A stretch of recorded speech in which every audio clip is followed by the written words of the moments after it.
Okay, here's a good one. When moving, do I sell my house first or do I buy a house first? That's that $64,000 question. Or is it $1 million question now because of inflation? Uh, Well, it depends how particular the person's gonna be. You know, if there's a very specific narrow range of properties, then they probably have to find the next property first. Yeah, because if they don't have nowhere to go, then what are they going to do? Or if they're downsizing and they're gonna be sitting on a bundle of cash, and they know they have a lot of options, they should probably sell Sell the first. house first and try to get as much money for the house that they're selling first and not worry so much.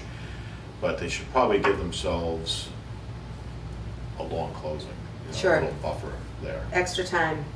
I mean, really, most people don't have a bundle of cash that they're sitting on. Well, the average person that's selling, maybe upgrading from a starter home that they've lived in for 3 to 5 years or so, and then moving up to a bigger home, they don't have a bundle of cash.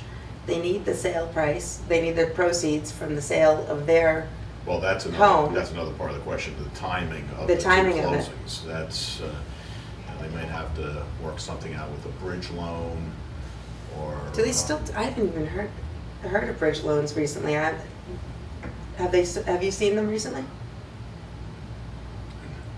I If they guess do it- them? I guess it, yeah, I would say if you're buying the next house before the closing of your current house, you'd have to have, unless you have the cash. Unless you have the cash. Does everyone have that kind of cash out there? Or you can make the sale of their house contingent upon them selling theirs. The purchase contingent on selling. Don't see too many of those. Yeah, not lately. Yeah, because if one person can't get a closing, bad title or something, it just messes up. Domino effect. Absolutely. So, what was the question again? Do you sell your house first or find a house first?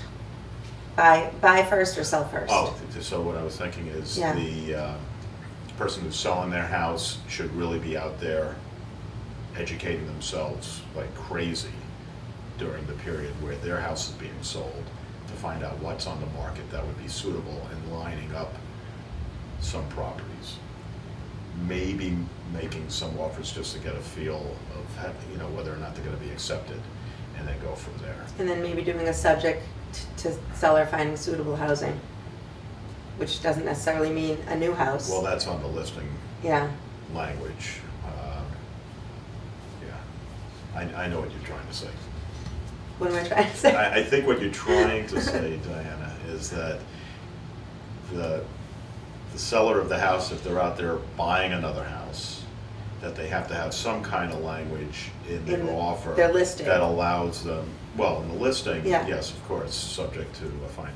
But in any offers that they make, they should be able to make sure that they close on their house. First. It before it purchase. gets tough to Yeah. sell those kinds of contingencies Yeah. to owners of properties. Every now and then, I'll get a buyer who absolutely insists it does make it more difficult to get those offers accepted. Yeah. It's good when it works out, though. Mhm.